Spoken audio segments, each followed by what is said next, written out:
On January 12, 2010, a cataclysmic event unfolded in Haiti, changing the nation's landscape and impacting millions of lives. At precisely 4:53 p.m. local time, a powerful earthquake struck the Caribbean nation, registering a magnitude of 7.0. This seismic event was centered near Léogâne, approximately 25 kilometers, 16 miles, west of Port-au-Prince, Haiti's bustling capital city.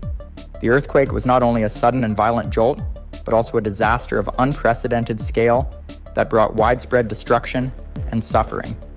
Haiti, located on the island of Hispaniola, shares its territory with the Dominican Republic. The island has a history of seismic activity due to its position on the boundary between the Caribbean and North American tectonic plates. The geological setting makes it particularly susceptible to earthquakes. This vulnerability had been evident in the past, with significant tremors recorded in 1751 and 1770 that affected the region. However, the 2010 earthquake was unparalleled in its severity and impact. The Enriquillo Plantain Garden fault system, which runs through the region, was the source of the earthquake. This fault system is a complex network where the Caribbean and North American plates converge. For decades, stress had been accumulating along this fault line without major releases. On that fateful day, the accumulated stress was released in a sudden rupture, producing a massive earthquake that would prove catastrophic. Port-au-Prince, the capital city, is a densely populated urban area with a high concentration of buildings and infrastructure. The city, already struggling with poverty and limited resources, bore the brunt of the earthquake's impact. Many of its buildings were constructed with inadequate materials and techniques, exacerbating the damage.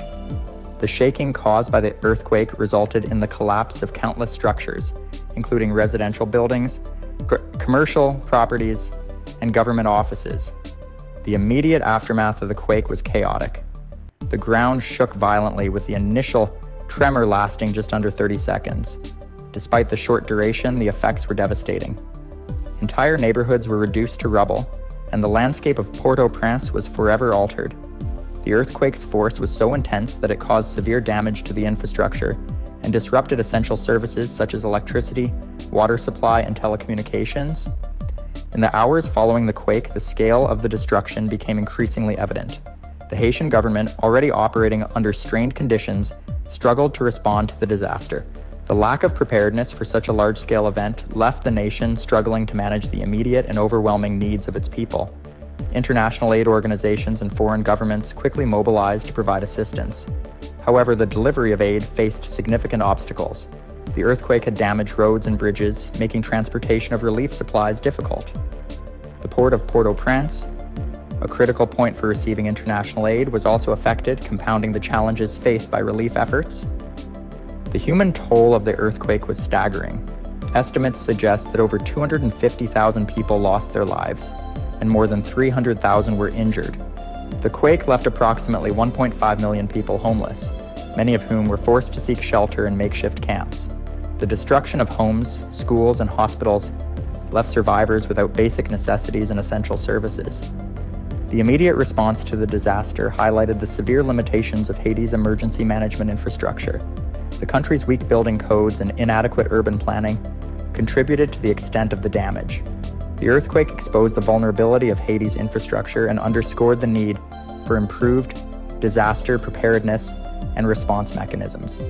In summary, the 2010 Haiti earthquake was a defining moment in the nation's history.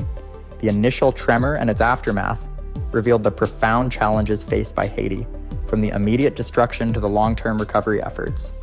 The earthquake's impact was felt not only in the physical devastation, but also in the human suffering and the immense task of rebuilding a nation.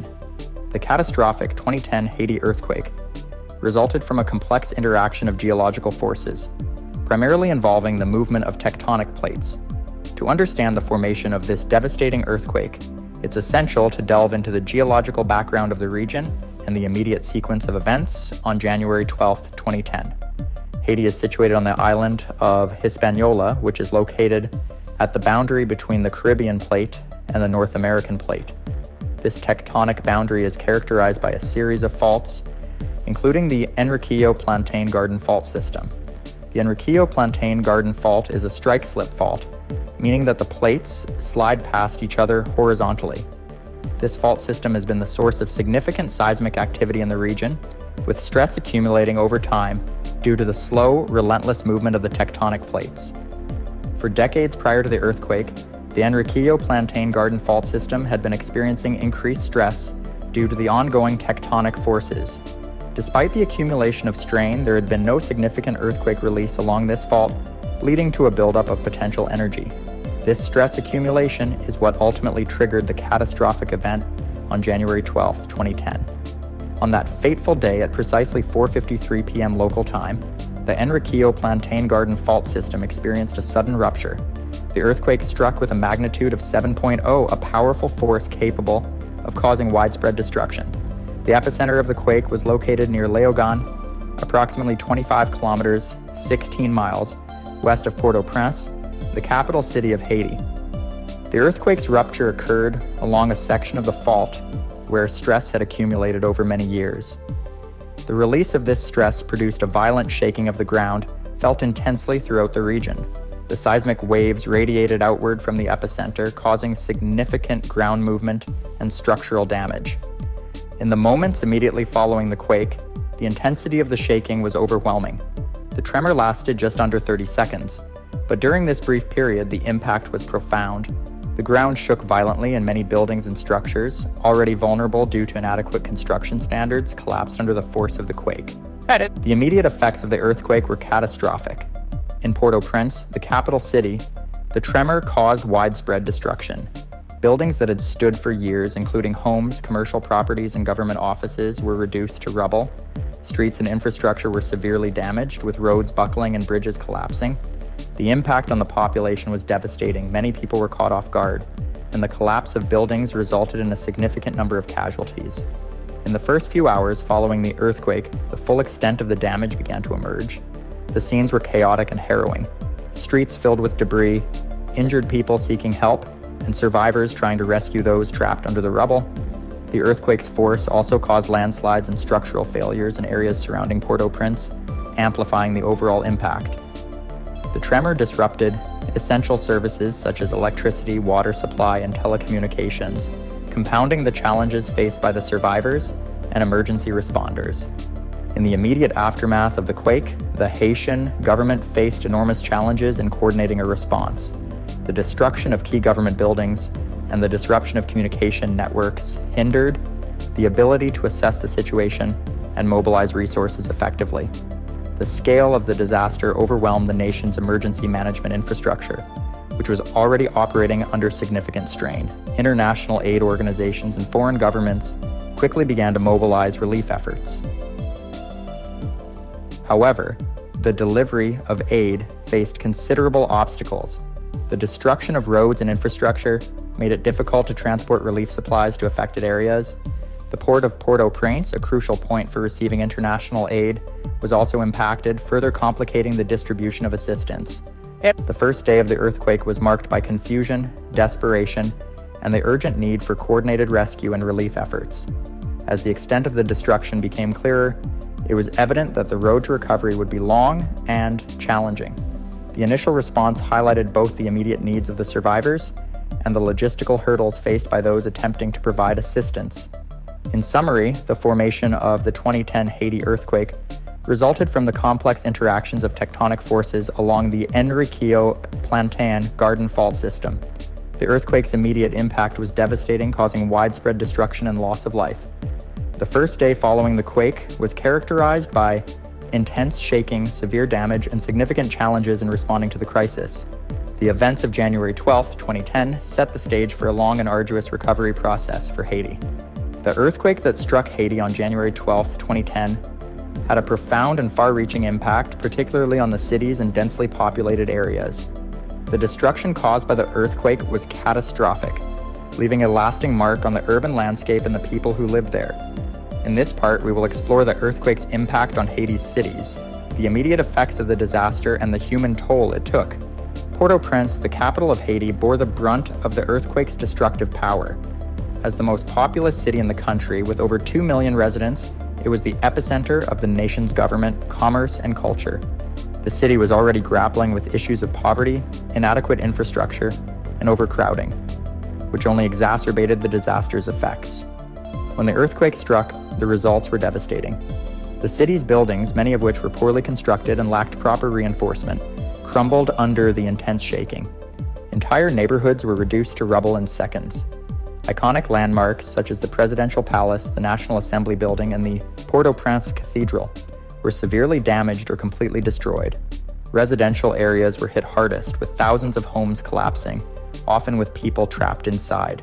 The densely packed neighborhoods, built on steep hillsides and unstable ground, were particularly vulnerable to the quake's force.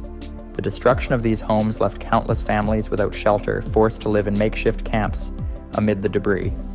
The town of Léogâne, located near the earthquake's epicenter, suffered near total destruction.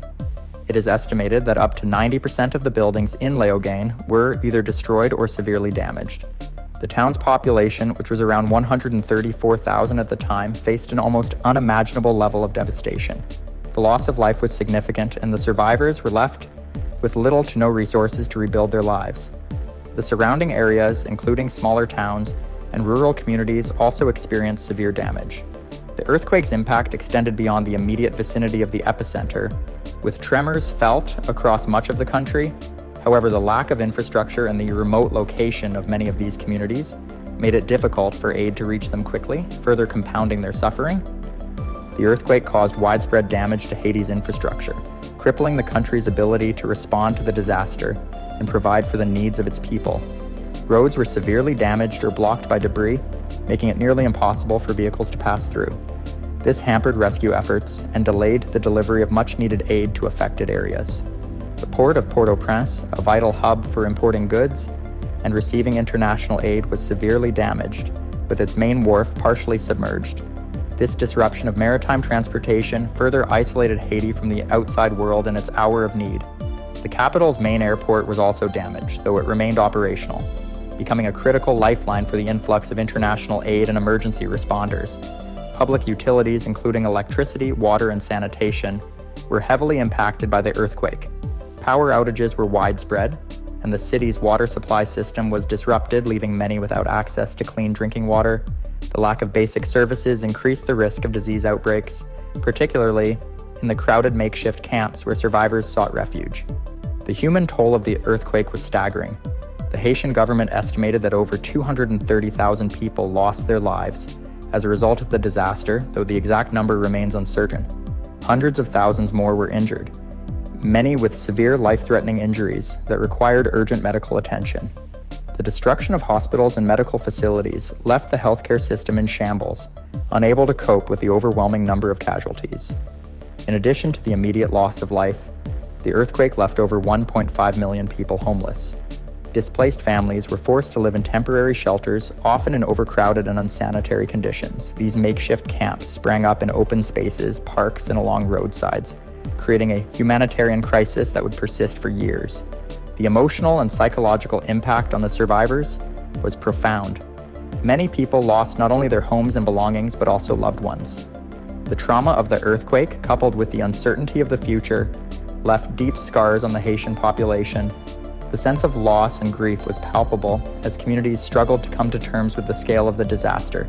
The earthquake also had a devastating impact on Haiti's economy, which was already fragile before the disaster. The destruction of businesses, government buildings, and infrastructure crippled the country's economic activity.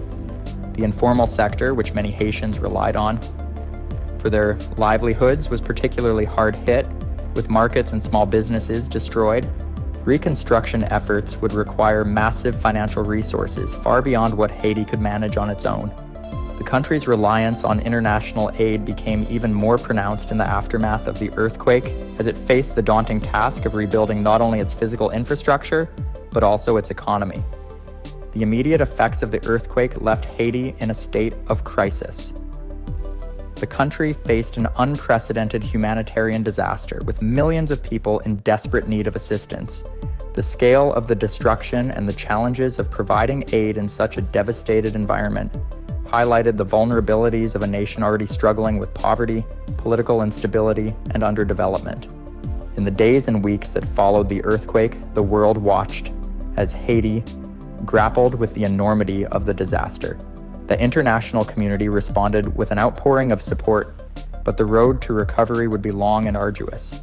The impact of the earthquake on Haiti's cities, infrastructure, and people was profound, leaving a legacy that would shape the nation's future for years to come. In the immediate aftermath of the 2010 Haiti earthquake, the nation was thrust into a state of chaos and despair.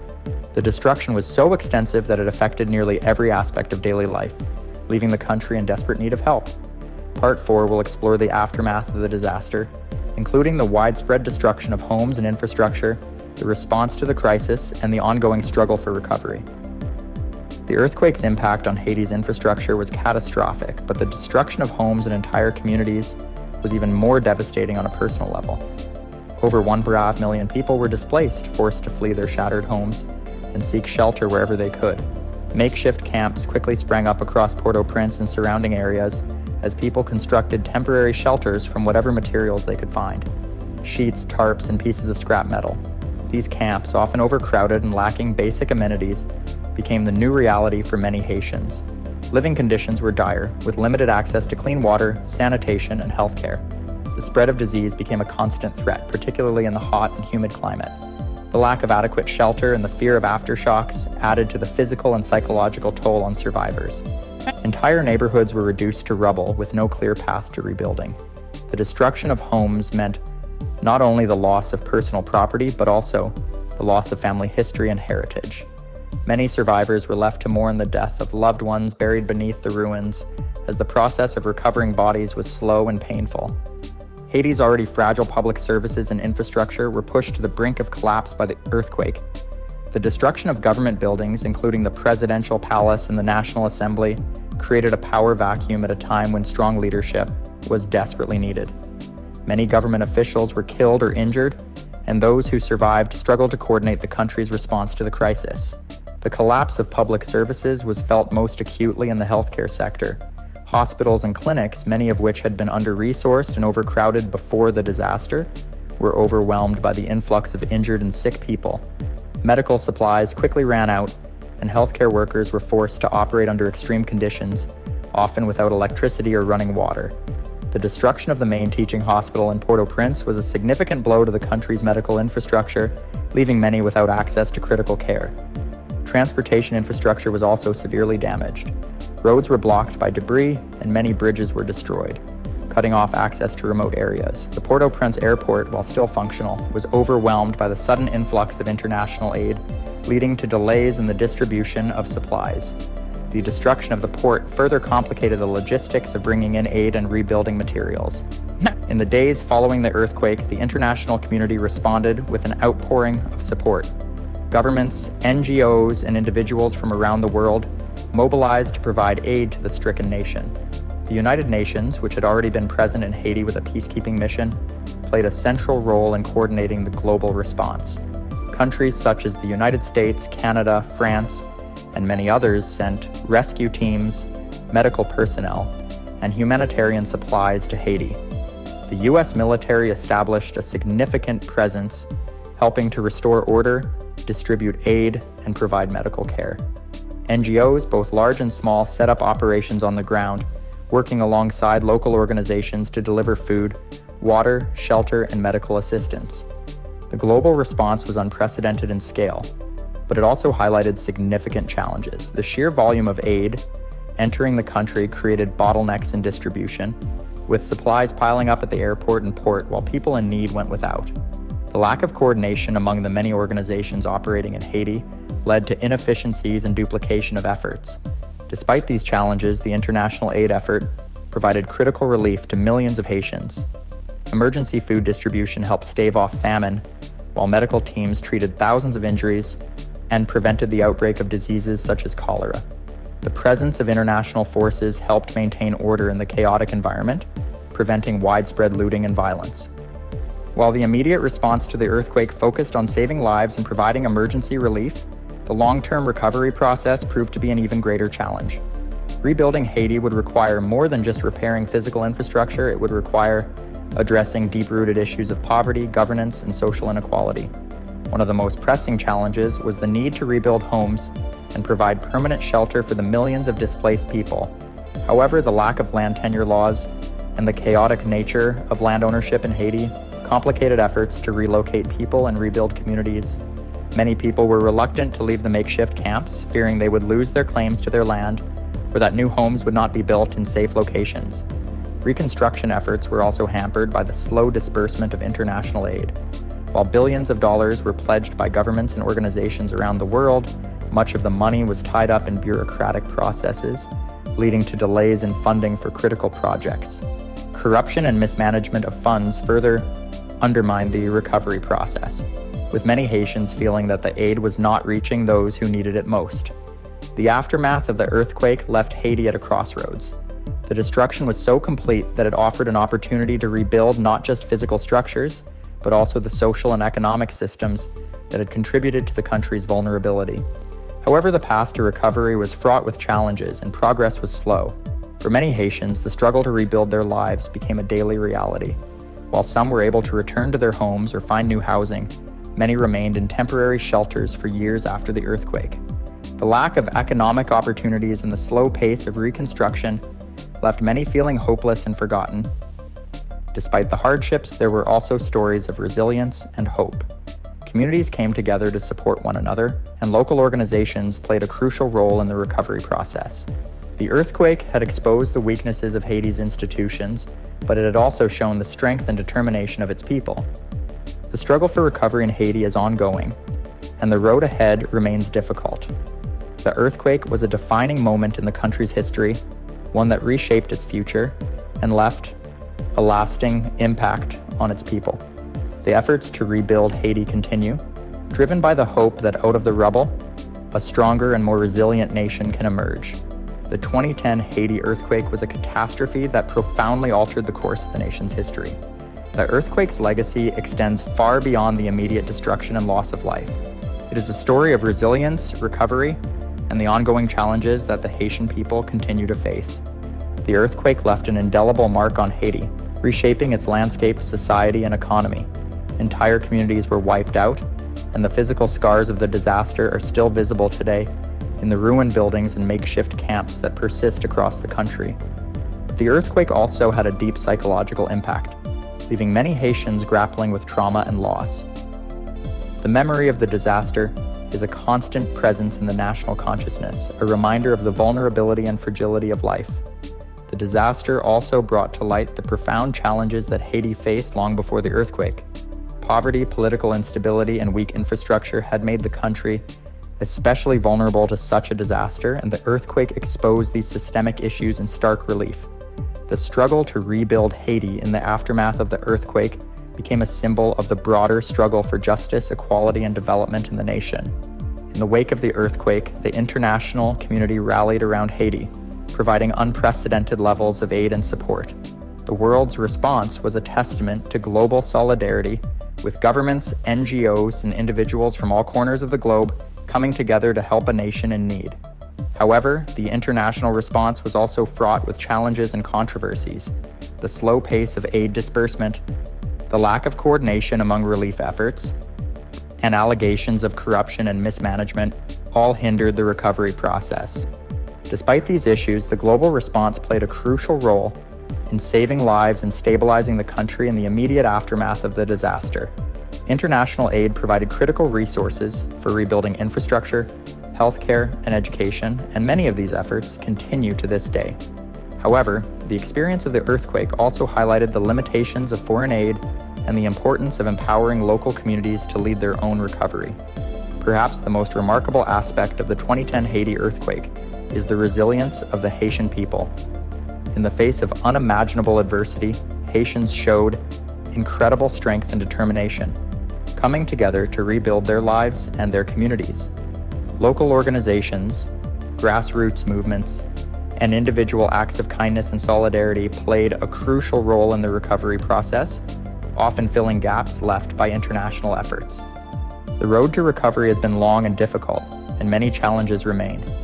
Haiti continues to struggle with poverty, political instability, and the effects of natural disasters. The process of rebuilding has been slow, and many of the promises made in the aftermath of the earthquake have yet to be fulfilled. But the resilience of the Haitian people offers hope for the future. Over the years, Haiti has taken steps toward recovery and development, New infrastructure has been built, healthcare and education have improved in some areas, and there have been efforts to strengthen governance and reduce corruption. While progress has been uneven and setbacks frequent, there is a sense that Haiti is slowly moving forward. The 2010 Haiti earthquake offers many lessons for the world. It is a stark reminder of the importance of disaster preparedness and the need to address the underlying vulnerabilities that make some communities more susceptible to the impacts of natural disasters. It also highlights the complexities of international aid and the importance of ensuring that recovery efforts are inclusive, accountable, and driven by the needs and voices of those most affected. For Haiti, the earthquake was a turning point, a moment that exposed the deep-seated challenges facing the nation, but also one that sparked a renewed commitment to building a better future. The disaster forced the country to confront its vulnerabilities, but it also galvanized efforts to create a more resilient and equitable society. As Haiti continues to rebuild, the memory of the 2010 earthquake remains a powerful force in shaping the nation's future. The disaster left a legacy of loss and suffering, but it also sparked a renewed sense of solidarity and hope. The journey toward recovery is far from over, but the resilience and determination of the Haitian people offer a beacon of hope for the future. In the years since the earthquake, Haiti has faced many challenges, but it has also shown remarkable strength. The road ahead is uncertain, but there is a sense that out of the devastation, a stronger and more resilient Haiti can emerge. The 2010 earthquake will forever be a part of Haiti's history, but it does not define the country. Instead, it serves as a reminder of the power of resilience and the enduring hope for a better tomorrow.